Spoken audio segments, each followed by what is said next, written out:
আসসালামু আলাইকুম ওয়া রাহমাতুল্লাহি ওয়া বারাকাতু। আজ এখন 11ই জ্যৈষ্ঠ, আপনার রবিবার। আমি এখন সিভিল এভিয়েশন ঢাকা।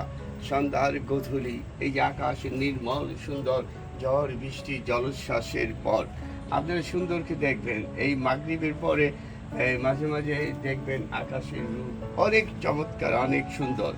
তাই এই জ্যৈষ্ঠ মাসে আপনারা আম কাঁঠাল খাবেন, কিন্তু প্রথমে এখন যে আমগুলো আসতেছে, যে কাঁঠালগুলো আসতেছে, এগুলোর ভিতরে 85% অ্যাপ্রক্সিমেট এই ফরমালিন যুক্ত। মানে গরম শিক দিয়া, ফরমালিন দিয়া, নানান প্রক্রিয়ার মাধ্যমে এগুলো পাকায়া বাজারে বিক্রি করতেছে। আপনারা যাচাই করে খাবেন।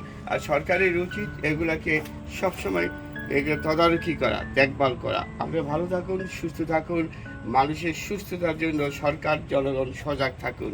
থ্যাংক ইউ, ধন্যবাদ। ইয়া জালালি ওয়াল ইকরাম।